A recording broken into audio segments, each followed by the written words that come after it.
ఆకాశవాణి ప్రాంతీయ వార్తలు చదువుతున్నది పొన్నగంటి సుధా. ముందుగా ముఖ్యాంశాలు. రాష్ట్ర ప్రభుత్వం గడిచిన 15 నెలల్లో 10 లక్షల కోట్ల రూపాయల పెట్టుబడులు సాధించిందని ముఖ్యమంత్రి నారా చంద్రబాబు నాయుడు తెలిపారు. మోంతా తుఫాను ప్రభావం రాష్ట్రంపై రానున్న 4 రోజుల పాటు ఉంటుందని వాతావరణ శాఖ రెడ్ అలర్ట్ జారీ చేసింది.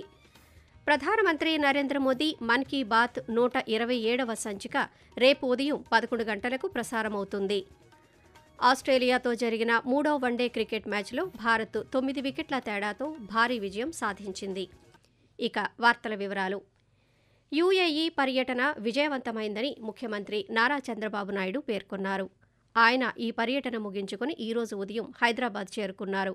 అంతకుముందు పీటీఐ వార్తా సంస్థకు ఇచ్చిన ఇంటర్వ్యూలో ముఖ్యమంత్రి మాట్లాడుతూ, రాష్ట్రానికి పెట్టుబడులు రాబట్టేందుకు ఈ పర్యటనలో భాగంగా పలువురు పారిశ్రామికవేత్తలతో సమావేశమయ్యానని చెప్పారు. వారిని వచ్చే నవంబరులో విశాఖపట్నం వేదికగా జరిగే సిఐఐ భాగస్వామ్య సదస్సులో పాల్గొనాలని ఆహ్వానించానని తెలిపారు.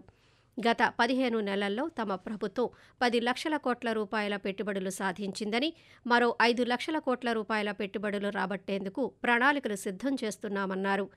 రియల్ టైం డేటా సహకారంతో రాష్ట్రంలో మెరుగైన పాలనను అందిస్తున్నామని ముఖ్యమంత్రి వెల్లడిస్తూ, We are going in such a way, 42 dynamic parameters real time we are obtaining through satellite. Now satellite is a reality.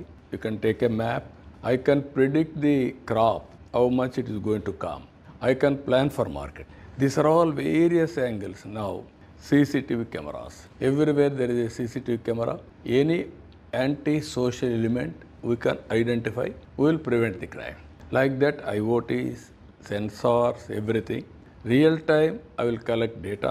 Real time, I will use AI. Real time, I am communicating to the last mile again. విదేశాల్లో పనిచేస్తున్న ఆంధ్రప్రదేశ్కు చెందిన ఉద్యోగులు, వలస కార్మికులు, విద్యార్థుల భద్రత దృష్ట్యా ప్రవాసాంధ్ర భరోసా బీమా పథకానికి రాష్ట్ర ప్రభుత్వం శ్రీకారం చుట్టింది. ప్రవాసాంధ్రుల సంక్షేమం, భద్రతలో భాగంగా రాష్ట్ర ప్రభుత్వం ఏపీ ఎన్ఆర్టీ సొసైటీ ద్వారా ప్రవాసాంధ్ర భరోసా బీమా పథకాన్ని అందిస్తోంది. ఈ పథకాన్ని ముఖ్యమంత్రి నారా చంద్రబాబు నాయుడు దుబాయ్లో నిన్న ప్రారంభించారు. బీమా చేయబడిన వ్యక్తి ప్రమాదం వల్ల మరణించినా లేదా శాశ్వత అంగవైకల్యం కలిగిన ఈ పథకం కింద 10 లక్షల రూపాయల ఆర్థిక సహాయం అందించబడుతుంది. ఈ పథకాన్ని ఆంధ్రప్రదేశ్ నుంచి విదేశాలకు వెళ్లిన ప్రతి ఒక్కరూ వినియోగించుకోవాలని ముఖ్యమంత్రి సూచించారు. ఆత్మనిర్భర్ భారత్ ద్వారా స్వదేశీ ఉత్పత్తులు దేశీయంగా తయారు చేయడానికి ప్రతి ఒక్కరూ ప్రోత్సహించాలని, వికసిత్ భారత్ సాధనలో అందరం పునరంకితం అవుదామని రాష్ట్ర వైద్య ఆరోగ్య శాఖ మంత్రి సత్యకుమార్ యాదవ్ పిలుపునిచ్చారు. అనంతపురంలోని ఆంధ్రప్రదేశ్ కేంద్రీయ విశ్వవిద్యాలయంలో జరిగిన ఒక కార్యక్రమంలో ఆత్మనిర్భర్ భారత్ అనే అంశంపై మంత్రి ఈరోజు ప్రసంగించారు. స్వదేశీ, స్వభాష, స్వభూష అనే ఈ 3 స్తంభాలు ఆత్మనిర్భర్ భారత్కు చాలా కీలకమని పేర్కొన్నారు. విద్యార్థులకు ఈ 3 అంశాల ప్రాధాన్యాన్ని వివరించిన ఆయన స్థానిక ఉత్పత్తులను ప్రోత్సహించాలని, మాతృభాషపై గర్వం కలిగి ఉండాలని, మన సంస్కృతి, వారసత్వాన్ని విలువైనదిగా భావించాలని సూచించారు. నాగుల చవితి సందర్భంగా ఏలూరు జిల్లాలోని నాగేంద్రస్వామి ఆలయాలు, శివాలయాలు ఈరోజు భక్తులతో కిటకిటలాడాయి. సింగరాయపాలెంలో నాగేంద్రస్వామి ఆలయం, అన్నవరంలోని శ్రీ వల్లీ దేవసేన సమేత సుబ్రహ్మణ్యేశ్వర స్వామి ఆలయం, రామన్నగూడెంలోని నాగేంద్రస్వామి ఆలయం, గోపవరంలోని నాగేంద్రస్వామి ఆలయం, నూజివీడు పట్టణంలోని శివాలయాల్లో భక్తులు తెల్లవారుజామున నుంచి పూజలు నిర్వహించారు. నాగుల చవితి రోజున ప్రత్యేక పూజలు నిర్వహించి పుట్టలో పాలు పోస్తే నాగదోషాలు పోయి కోరికలు తీరుతాయని భక్తుల ప్రగాఢ నమ్మకం. ఆకాశవాణి ప్రాంతీయ వార్తలు వింటున్నారు.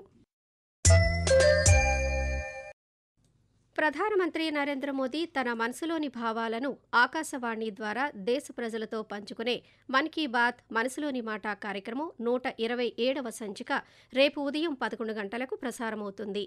మన్ కీ బాత్ తెలుగు అనువాదం ప్రధానమంత్రి ప్రసంగం అయిన వెంటనే ఒకసారి, తిరిగి రాత్రి 8 గంటలకు మరోసారి ఉభయ తెలుగు రాష్ట్రాల్లోని అన్ని ఆకాశవాణి, దూరదర్శన్ కేంద్రాల ద్వారా ప్రసారం కానుంది.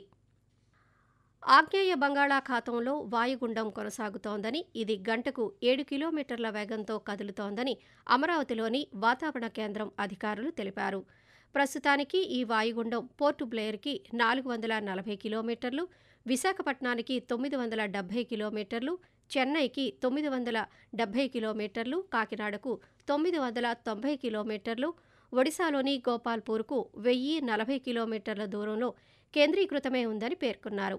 ఇది పశ్చిమ వాయువ్య దిశగా కదులుతూ రేపటికి తీవ్ర వాయుగుండంగా మారుతుందని, సోమవారం ఉదయానికి తుఫానుగా బలపడే అవకాశం ఉందని వాతావరణ కేంద్రం అధికారులు తెలియజేస్తున్నారు.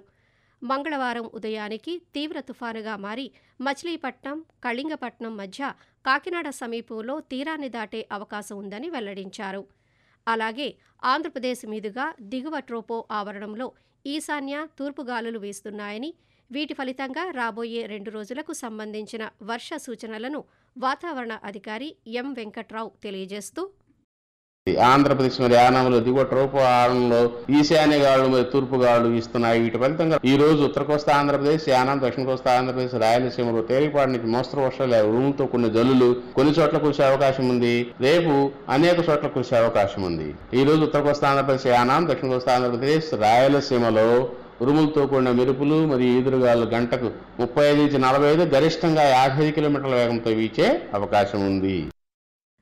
మొంతా తుఫాను ఈ నెల 28వ తేదీన కాకినాడ సమీపంలో తీరాన్ని తాకుతుందన్న భారత వాతావరణ శాఖ సమాచారం మేరకు అధికార యంత్రాంగమంతా అప్రమత్తంగా ఉండి అవసరమైన అన్ని ముందస్తు జాగ్రత్త చర్యలు తీసుకోవాలని ప్రభుత్వ ప్రధాన కార్యదర్శి కె విజయానంద్ జిల్లా కలెక్టర్లు సహా ఇతర అధికారులను ఆదేశించారు.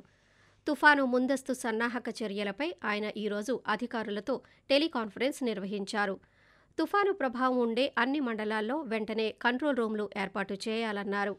అలాగే గ్రామ స్థాయిలోని సిబ్బంది అంతా క్షేత్రస్థాయిలో అందుబాటులో ఉండేలా కలెక్టర్లు చర్యలు తీసుకోవాలని విజయానంద్ ఆదేశించారు. ఆస్ట్రేలియాలోని సిడ్నీ వేదికగా ఈరోజు జరిగిన 3వ వన్డే క్రికెట్ మ్యాచ్లో భారత్ 9 వికెట్ల తేడాతో భారీ విజయం సాధించింది. టాస్ గెలిచి ముందుగా బ్యాటింగ్ చేసిన ఆస్ట్రేలియా 236 పరుగులకే ఆలౌట్ అయ్యింది. భారత బౌలర్ హర్షిత్ రాణా 4 వికెట్లు తీసి ప్రత్యర్థులను తక్కువ స్కోరుకే నిలువరించడంలో కీలక పాత్ర పోషించాడు. అనంతరం భారత ఓపెనర్ రోహిత్ శర్మ 121, విరాట్ కోహ్లీ 74 పరుగులు చేసి రాణించడంతో లక్ష్యాన్ని 38 ఓవర్లకే సునాయాసంగా ఛేదించారు. తొలి 2 మ్యాచ్లలో భారత్ ఓటమి పాలవడంతో 3 మ్యాచ్ల సిరీస్ను 2-1 తేడాతో కోల్పోయింది. ఇక player of the match, player of the series అవార్డులను రోహిత్ శర్మ దక్కించుకున్నాడు. తుఫాను సమయంలో తీసుకోవాల్సిన జాగ్రత్తలపై రాష్ట్ర విపత్తు నిర్వహణ సంస్థ ఒక ప్రకటన విడుదల చేసింది. తుఫానుకు ముందు వదంతులను నమ్మరాదని, ప్రశాంతంగా ఉండాలని సూచించింది. వాతావరణ హెచ్చరికల కోసం ఎస్ఎంఎస్లను గమనిస్తూ ఉండాలని కోరింది.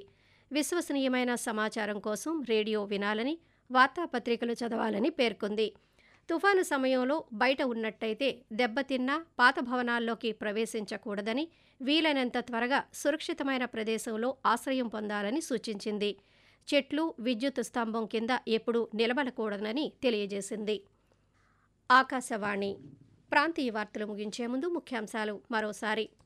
రాష్ట్ర ప్రభుత్వం గడిచిన 15 నెలల్లో 10 లక్షల కోట్ల రూపాయల పెట్టుబడులు సాధించిందని ముఖ్యమంత్రి నారా చంద్రబాబు నాయుడు తెలిపారు.